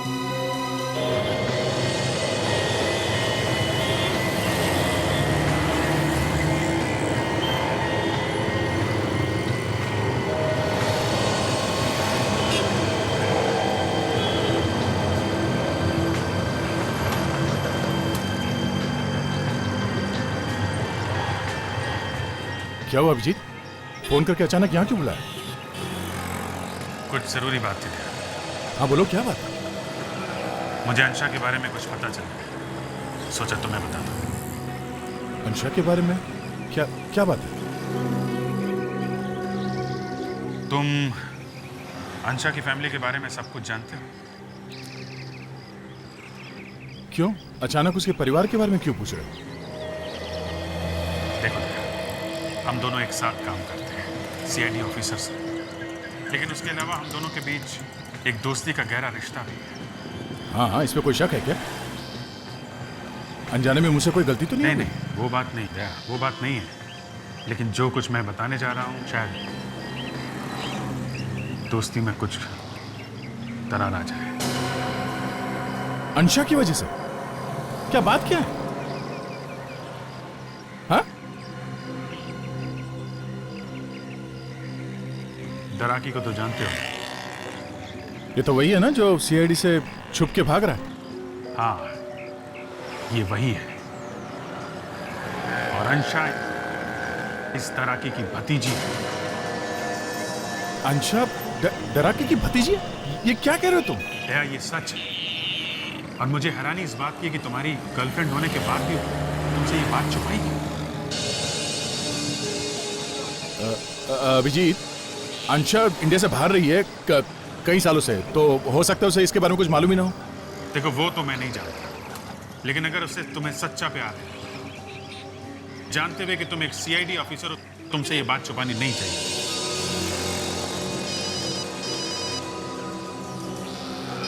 एसीपी सर, दया, मैं देखता हूँ कि मैं क्या कर सकता हूँ। हेलो, हाँ सर, ठीक है सर। ओके सर, या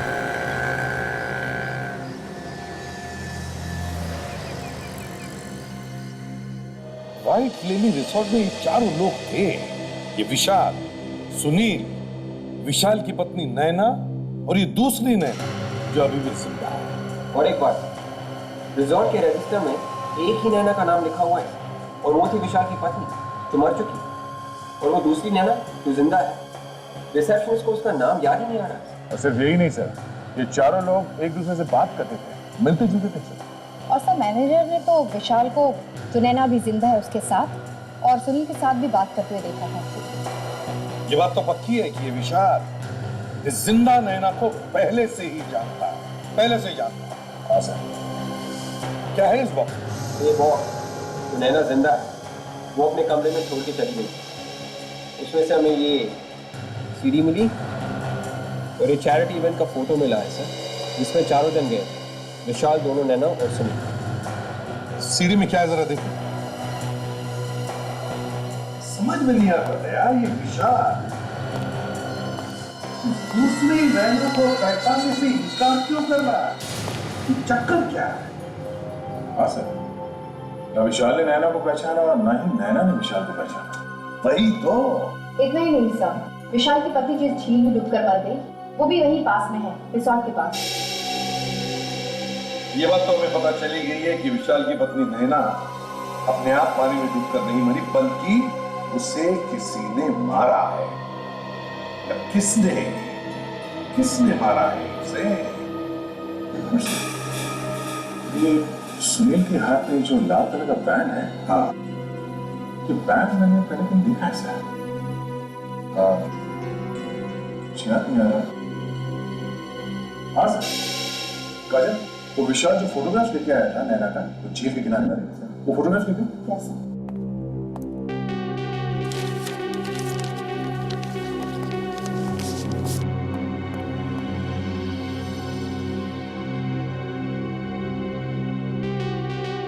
ये देखिए सर, ये झील रिसोर्ट के पास तो है सर, पर वहां ये नैना अकेली नहीं गई थी, कोई और भी था। ये आदमी था वहां पे जिसके हाथ में ये लाल कलर का बैंड है। ये देखो दया, दोनों फोटोग्राफ्स में ये जला हुआ हाथ है जिस पर ये लाल कलर का बैंड है। इसका एक ही मतलब है दया, कि सुनील वहां पर था जब नैना झील में डूब रही थी। सुनील को बुलाओ। Yes sir.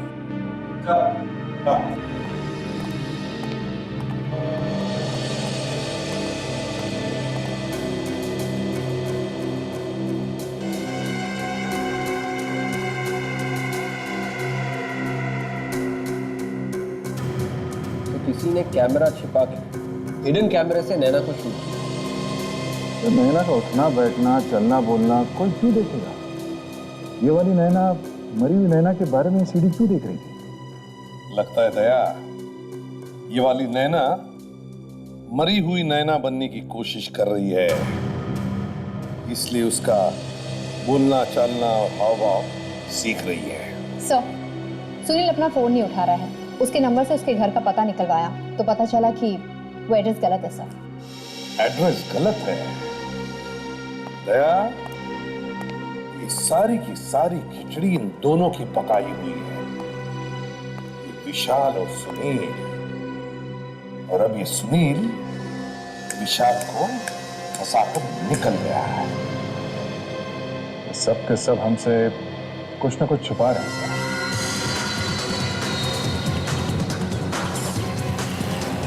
नैना अगर एक्सीडेंट वाले दिन की हर वो चीज दोहराई जाए तो तुम्हारे साथ भी, तो शायद अब तुम्हारी याददाश्त वापस आ सकती है। देखो 2 दिन पहले तुम इसी रास्ते पर याद करने की कोशिश करो। वो पेट्रोल पंप दिख रहा है? इस पेट्रोल पंप को ध्यान से देख। तुम पहले कभी आई हो यहाँ पर?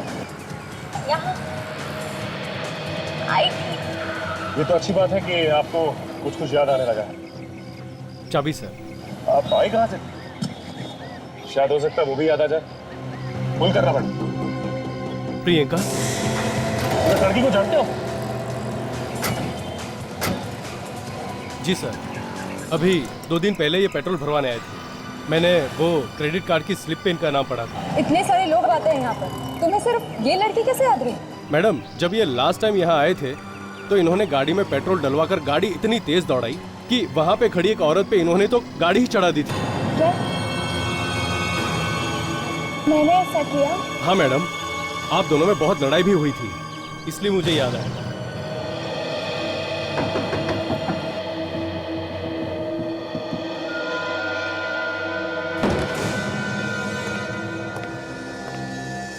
अनिल, अनिल, अपने सारा सामान दिखा पड़ा है।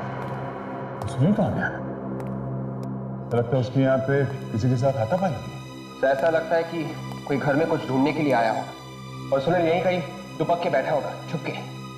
जैसे ही वो आदमी अंदर आया होगा, सुनील ने उस पर अटैक किया होगा।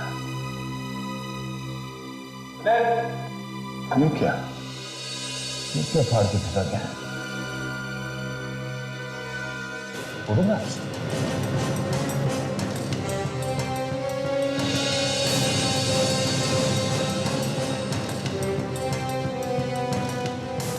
चमत्कार। यस सर, दोनों लड़कियों की फोटोग्राफ। दोनों लड़कियों की फोटोग्राफ।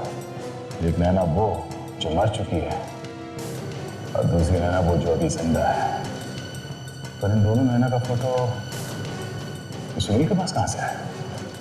नहीं, ऐसा तो नहीं कि सुनील नई नैना को पुरानी नैना की जगह फिट करने की कोशिश कर रहा हो। ऐसा लगता है सुनील के दिमाग में कोई बहुत बड़ा प्लान था। पहले पुरानी नैना का झील में डूब के अचानक मर जाना और उसके बाद इस नई नैना का अचानक कहीं से आ जाना। क्या बस?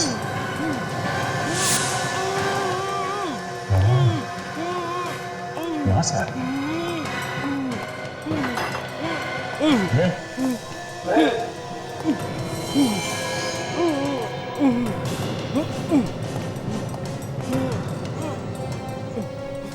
माय गॉड, बैठ उठा, बैठ उठा। सुनील, किसी ने इसका गला दबा के मारने की कोशिश की है। इसका हालत काफी खराब है और बच जाएगा। सामान सर, ये विशाल की फोटो? विशाल की फोटो? उसके पीछे 30 नवंबर लिखा हुआ है।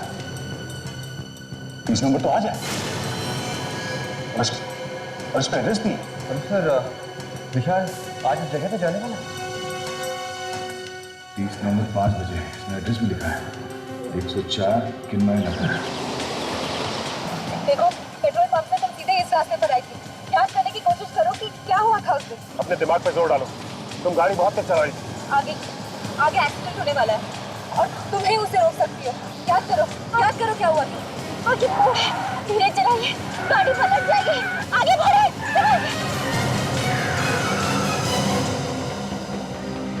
नैना, सर, इसको पता था कि आगे मोड़ आने वाला है। सर, हमें इसे जल्द से जल्द हॉस्पिटल ले जाना पड़ेगा। हाँ सर।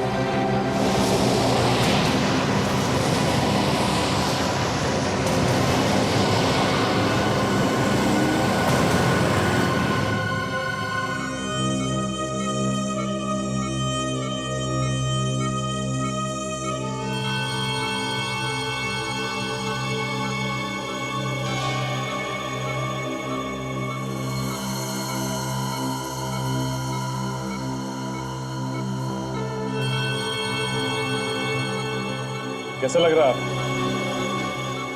मैं ठीक हूँ। मुझे क्या हुआ था? वो तो आप ही बताइए नैना जी कि आपको क्या हुआ था। अरे ध्यान से संभालिए। वैसे नैना ही नाम है ना तुम्हारा? ये आप क्या कह रहे हैं? आप लोगों ने ही तो कहा था कि मैं नैना हूँ। ओ, मतलब हमने कहा इसलिए आप अपने आप को नैना समझते हैं, और हम ना कहते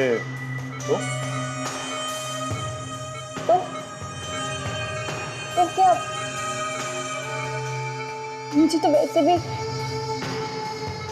कुछ याद नहीं आ रहा है। बड़ी अजीब बात है। अगर हम कहें तो आप नैना है, अगर हम ना कहें तो आप नैना नहीं।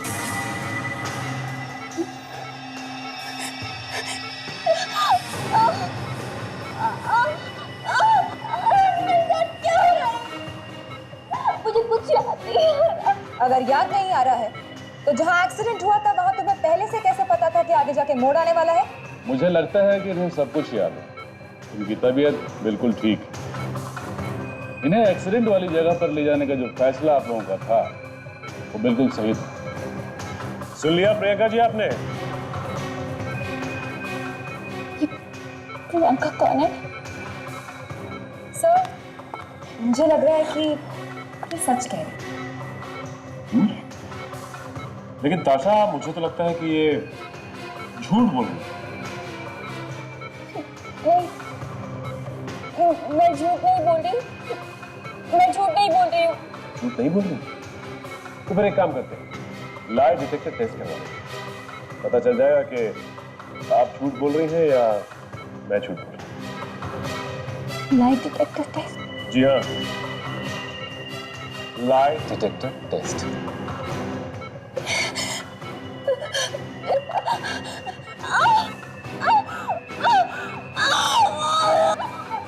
अरे अरे नैना जी, अचानक से क्या हो गया आपको? ठीक तो है ना? आपको पता है ये सैटरडे की बजट मीटिंग्स कितनी इंपॉर्टेंट होती है। नहीं, अगर आप नहीं आ सकते हैं तो आप बता देते। लास्ट मोमेंट पे बताने से क्या चलेगा ना? कौन है तुम? क्या कर रहे हो? तुम्हें मारने के पैसे मिले मुझे। किसने?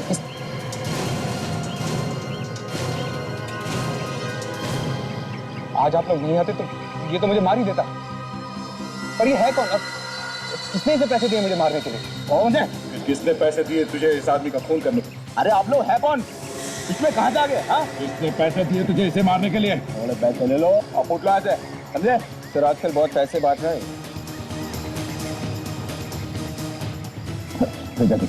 अबे छोड़ना, नहीं तो तुझे उड़ा दूंगा, समझा?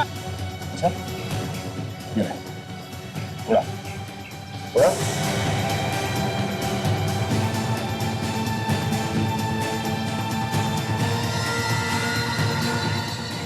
हाथ कांप क्यों रहे? हाँ?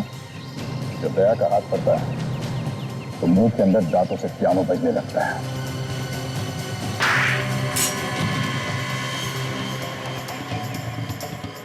उठ, उठ, बोल, किसने भेजा?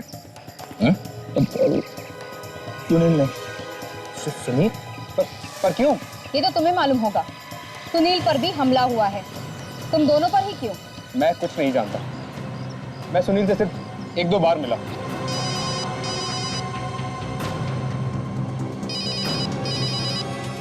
हाँ सच है। क्या कह रहे थे?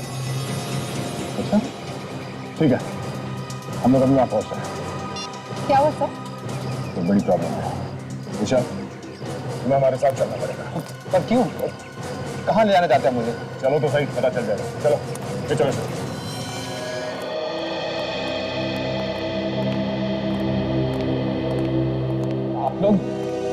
आप लोग मुझे मुर्दा घर में क्यों लेके आए? अभी पता चल जाएगा, सब पता चल जाएगा। दिखाओ।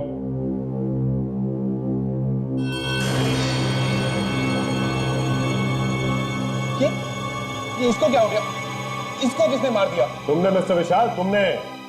तुम्हारे अलावा और कौन कर सकता है? इस लड़की की मौत से तुम्हारे अलावा और किसको फायदा होने वाला है? मैंने तुम्हें डर था कि सब कुछ भूल जाने के बावजूद ये अपने आप को तुम्हारी बीवी साबित कर देती है कि नहीं? किस तरह से झूठ है? तुम, तुम्हारी बीवी और प्रियंका व्हाइट लिली रिजॉर्ट में एक साथ थे। क्या सच बोल रहा हूँ ना सर? मुझे याद, जब ब्यूरो में आए थे तो तुमने इसे देखा था, तो पहचाना क्यों नहीं तुमने? तुम तो इससे पहले मिल चुके थे ना? सर मुझे याद नहीं है और मैंने इसका खून नहीं किया है। प्लीज आप मेरा यकीन कीजिए। तुम्हारे पास कोई सबूत है कि तुमने इसका खून नहीं किया? सर मैंने इसका खून नहीं किया, इसका खून सुनील ने किया होगा।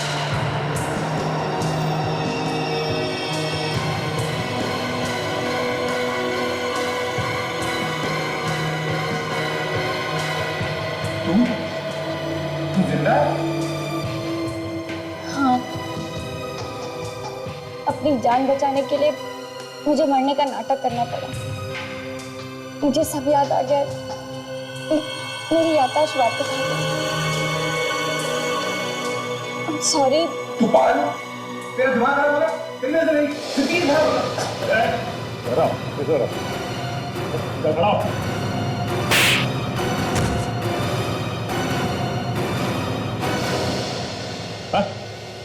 तुम तीनों ने मिलकर कुछ प्लान किया, तो सोचा है तुम लोगों ने? क्या? कुछ नहीं है, कुछ नहीं। 10 तक गिनूंगा। 10 गिनने तक अगर सच पेट से बाहर नहीं आया तो बड़ा अनर्थ हो जाएगा। यहां से अपने पैरों पे चल के वापस नहीं जाओगे तो सर बदमाशी नहीं, मतलब आप जो चाहेंगे मैं वो बोलूं। तो मैंने कुछ नहीं किया। 3, मैं इसमें नहीं हूं। 4, मैं नहीं फंसूंगा, मैं नहीं फंसूंगा। 5, 6, 7, 8, ये गलत है। 9, 10। मेरी पत्नी नैना और मेरे बीच बहुत समय से प्रॉब्लम चल रही थी और मैं उसे डिवोर्स चाहता था, लेकिन वो डिवोर्स देने के लिए तैयार ही नहीं थी। तब मैं सुनील से मिला और हमने नैना को खत्म करने का प्लान बनाया। अपनी बीवी को मारने का प्लान बनाया है? फिर नैना और मैं साथ अमेरिका से इंडिया पहली बार आ रहे थे। मेरे किसी रिश्तेदार ने नैना को नहीं देखा था, तो मैंने सोचा कि नैना को खत्म कर देता हूँ और नैना की जगह प्रियंका को सबके सामने ले आऊंगा।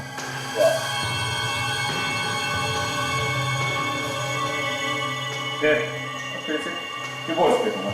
इस नैना यानी प्रियंका, इसको कौन लेके आया? सुनील। और सुनील ने असली नैना का खून किया। हाँ, पर तुम और सुनील एक दूसरे के पीछे क्यों पड़े रहते हो? सर ये बहुत बड़ा लालच है। पैसों के लिए किसी की भी जान ले सकता है।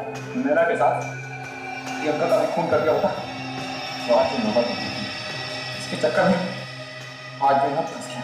सारा जो गुस्सा अभी तो दिमाग बना दिया। अगर ये बात समझ जाते तो किसी झमेले में नहीं फंसते। बाकी की जिंदगी तुम लोग जेल में बैठ के प्लान कर रहे हो। उम्र कैद तो होगी और फांसी भी हो सकती है।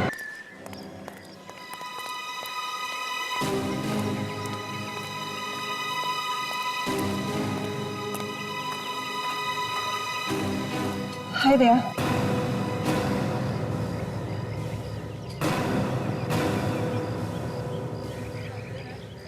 अच्छा, तुम्हें मुझसे सच छुपाना नहीं चाहिए था। तुम मुझे बता देती कि सीआईडी इतने सालों से जिस अपराधी को ढूंढ रही है वो मेरे अंकल हैं। हाँ अंशा, हम दोनों पिछले 2 महीनों से एक साथ में हैं, एक दूसरे को जानते हैं और मुझे बिल्कुल भी अंदाजा नहीं था कि इतना बड़ा अपराधी डराकी तुम्हारा चाचा है। मैं तुम्हें सब कुछ बता देना चाहती थी पर मैं डरती थी अगर तुम्हें सच्चाई का पता चल गया तो तुम मुझसे दूर चले जाओगे। और आज जब मुझ में हौसला आया कि मैं तुम्हें सारी सच्चाई बता दूं तो तुम्हें पहले से ही सब कुछ पता चल चुका है। हाँ, मालूम है किससे पता चला? सीआईडी से, मेरे अपने साथियों से। मैं नहीं जानती कि मेरे अंकल अपराधी है या नहीं, पर मैं उनकी बहुत इज्जत करती हूँ। मम्मी पापा के चले जाने के बाद उन्होंने मुझे पाला पोसा, इतना बड़ा किया, कभी किसी चीज की कमी महसूस नहीं होने दी। अच्छा एक बात समझ लो, तुम एक बहुत बड़े अपराधी की भतीजी हो और मैं एक सीआईडी ऑफिसर हूं, और मैं ये कभी भूल नहीं सकता। तुम समझ रही हो ना मैं क्या बोल रहा हूं? मैं समझ रही हूँ, पर मेरा प्यार झूठा नहीं है। मैं तुमसे बहुत प्यार करती हूँ दया। ठीक है, अब तुम्हें फैसला करना होगा। या तो मुझे एक अपराधी की भतीजी समझकर ठुकरा सकते हो, या फिर मुझे अपना सकते हो। इतना आसान नहीं है अंशा, इतना आसान नहीं है।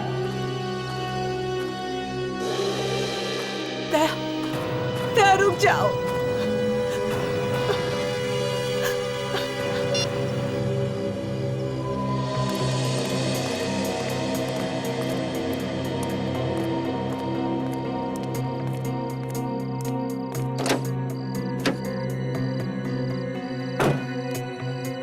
बात हुई अंशा से। इस वक्त मैं कोई फैसला ले नहीं पा रहा हूँ जी, इसलिए सोचा तुमसे मिलूं।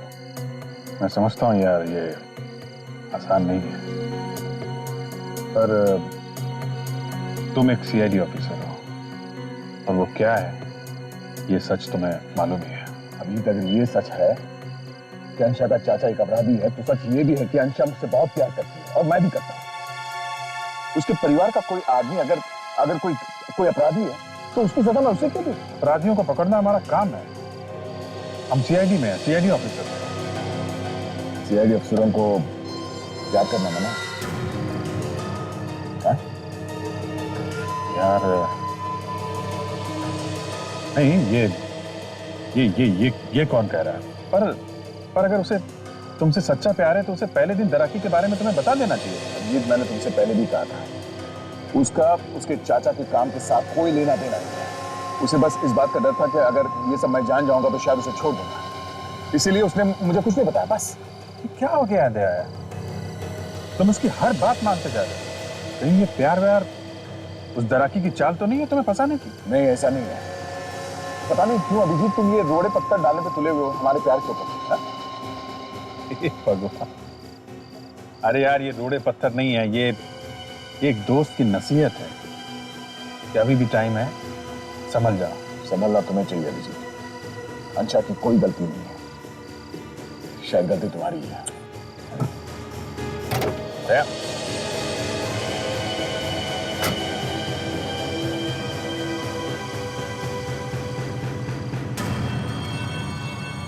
अंशा,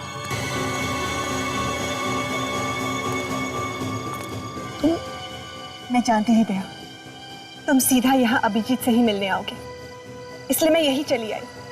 पर दया मुझे जवाब चाहिए, क्या तुम अब भी मुझे अपनाने के लिए तैयार हो, या फिर मेरे अंकल की वजह से तुम मुझे छोड़ दोगे? मैं तुम्हें कभी भी किसी भी हाल में नहीं छोड़ूंगा अंशा।